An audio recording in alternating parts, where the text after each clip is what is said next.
America ఎంత గింజుకుంటున్నా కూడా అటు ఇరాన్ తన పంతం నెగ్గించుకునే దిశగానే ముందుకు సాగుతోంది. అంటే తన యొక్క పట్టు ఎక్కడ సడలకుండా చూసుకుంటోంది. హార్మూజ్ని దిగ్బంధించడంలో కానీ, తన దేశాన్ని రక్షించుకోవడంలో కానీ, ఇవన్నిట్లో అమెరికా 10 రోజుల్లో అంతమొందించేస్తుంది అని అందరూ అనుకున్నారు. కానీ ఇప్పుడు అమెరికాని తోకముడిచి పారిపోయే పరిస్థితి. అంత దూరం నుంచి ఎగేసుకొని వచ్చి పిట్టల్లా రాలిపోతున్న అమెరికా యుద్ధ విమానాలు అనే వార్తల్ని చవి చూస్తోంది ఆ సోకాల్డ్ అగ్రరాజ్యం. అయితే ఇప్పుడు ఈ సందర్భంగా ఎందుకు మాట్లాడుతున్నాం అంటే, ఈ ఇరాన్ అధ్యక్షుడు పెజెష్కియాన్ మన భారతదేశం పర్యటించబోతూ ఉన్నారు. ఎందుకంటే బ్రిక్స్ సమావేశాలు జరగనున్నాయి. ఇలాంటి టైంలో ఇలాంటి ఒక పర్యటన అనేది అది కొంచెం ప్రాధాన్యత సంతరించుకునే పర్యటన. ఎందుకంటే ఇజ్రాయెల్ వర్సెస్ అక్కడ ఉన్నటువంటి హమాస్, హెజ్బుల్లా గ్రూపుల మధ్య ఇంకా చల్లారలేదు వాతావరణం. ఇజ్రాయెల్ వర్సెస్ ఇరాన్ ఉంది, ఇరాన్ వర్సెస్ అమెరికా ఉంది, అలాగే ఇరాన్ వర్సెస్ చుట్టుపక్కల ఉన్నటువంటి మిగతా గల్ఫ్ దేశాలు. ఇలాంటి సంక్లిష్టమైన సెన్సిటివ్ సిచ్యువేషన్స్లో భారత్ ఇరాన్ అధ్యక్షుడు రావటం, ఇక్కడ ఉన్నటువంటి చర్చా కార్యక్రమాల్లో పాల్గొనటం అనేది కొంచెం డిస్కషన్ పాయింట్ అనమాట. జనరల్గా మన బ్రిక్స్లో ఉన్నటువంటి దేశాలు 5 ఒకప్పుడు: బ్రెజిల్, రష్యా, ఇండియా, చైనా, దక్షిణాఫ్రికా. ఆ తర్వాత 2024లో ఈజిప్ట్, ఇథియోపియా, ఇరాన్, యుఏఈ, ఆ తర్వాత సౌదీ అరేబియా యాడ్ అయ్యాయి. 2025లో ఇండోనేషియా కూడా యాడ్ అయింది. మొత్తంగా 11 దేశాల సముదాయం బ్రిక్స్.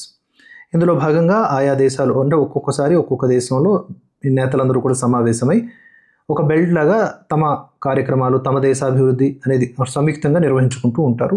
కొన్ని ఒప్పందాలు చేసుకుంటూ ఉంటారు. అయితే ఇప్పుడు ఈ పర్యటన ప్రాధాన్యత సంతరించుకుంది. ఈ సందర్భంగా ఈ ఇరాన్ అధ్యక్షుడు బ్రిక్స్ దేశాల నేతలతో పాటుగా మన భారత ప్రధాని నరేంద్ర మోదీ గారితో కూడా ద్వైపాక్షిక చర్చలు జరిపే అవకాశం ఉంది. ఈ పరిణామాన్ని మారుతున్న ప్రపంచ భౌగోళిక రాజకీయాల కోణంలో పరిశీలించాల్సి ఉంది. అమెరికా, ఇజ్రాయెల్ వంటి పాశ్చాత్య దేశాలు ఇరాన్ను దౌత్యపరంగా, ఆర్థికంగా ఏకాకి చేయాలని తీవ్రంగా ప్రయత్నిస్తున్నాయి. ఈ క్రమంలో బ్రిక్స్ లాంటి అతిపెద్ద అంతర్జాతీయ వేదికపై పాలుపంచుకోవడం ద్వారా ప్రపంచ వేదికపై తమకు ఇంకా బలమైన భాగస్వామ్యాలు ఉన్నాయని చెప్పి ఇరాన్ నిరూపించుకోవాలని చూస్తోంది. పాశ్చాత్య దేశాల ఆధిపత్యానికి ప్రత్యామ్నాయంగా ఎదుగుతున్న ఈ కూటమి ద్వారా ఇతర దేశాల మద్దతును కూడగట్టుకోవడంతో పాటుగా రష్యా, చైనాలతో మరింత సాన్నిహిత్యం పెంచుకునేందుకు ఇరాన్ ఈ వేదికను పక్కాగా వాడుకుంటుంది. భారతదేశ కోణంలో చూస్తే మన మీద కూడా ప్రెజర్ పెట్టింది కదా అమెరికా. ఇరాన్తో ఆయిల్ కొనొద్దు, రష్యాతో ఆయిల్ కొనొద్దు, మీరు జావండి అనేలాగా మాట్లాడింది. టారిఫ్లు విధిస్తాం, ఆంక్షలు విధిస్తాం, ఇట్లా మన మీద కూడా ఒక రకంగా యుద్ధం చేసింది అమెరికా. దాన్ని కూడా మనం పక్కన పెట్టి ఈరోజు ఇరాన్ వస్తుంటే మనం దాన్ని ఆహ్వానిస్తాం ఆటోమేటిక్గా. ఎందుకంటే బ్రిక్స్లో అదొక భాగం కాబట్టి. దేని దానిదే కదా, ఇది దేని బిజినెస్ దానిదే. సో మన కోణంలో చూసుకుంటే, మన దేశం అనే కోణంలో చూసుకుంటే ఇది ఒక దౌత్యపరమైనటువంటి కత్తి మీద సాము లాంటి చర్యనే. భారత్కు ఇజ్రాయెల్తో అత్యంత సన్నిహిత రక్షణ మరియు సాంకేతిక సంబంధం ఉంది.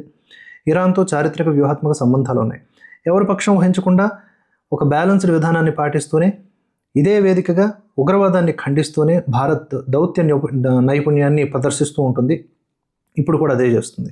ముఖ్యంగా పాకిస్తాన్తో సంబంధం లేకుండా ఆఫ్ఘనిస్తాన్, సెంట్రల్ ఆసియా, రష్యాలకు సరకు రవాణా చేయడానికి భారత్కు అత్యంత కీలకమైనది ఏంటి అంటే ఇరాన్లో ఉన్నటువంటి చాబహార్ పోర్టు.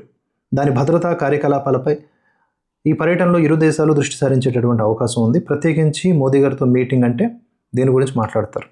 అప్పుడు మనం ఈజీగా మన సరుకు రవాణాలు చేసుకోవచ్చు. మిడిల్ ఈస్ట్లో అస్థిరత వస్తే ముడి చమురు ధరలు పెరిగి అది నేరుగా భారత ఆర్థిక వ్యవస్థని దెబ్బతీస్తుంది. అంతేకాకుండా గల్ఫ్ దేశాల్లో ఉన్నటువంటి లక్షలాది మంది భారతీయుల భద్రత కూడా ముఖ్యమే. కాబట్టి ప్రస్తుత పరిస్థితుల్లో సంయమనం పాటించాల్సిందిగా ఇరాన్ అధ్యక్షుడికి భారత్ సూచించే అవకాశం ఉంది. మరోవైపు అమెరికా ఆంక్షలు ఉన్నప్పటికీ ఇలాంటి కీలక సమయంలో ఇరాన్తో చర్చలు జరపడం ద్వారా భారతదేశ విదేశాంగ విధానం స్వతంత్రంగా ఉంటుందని, ఎవరి ఒత్తిళ్లకు తలగొద్దనే స్పష్టమైన సంకేతాన్ని మోదీ ప్రభుత్వం ప్రపంచానికి పంపుతోంది.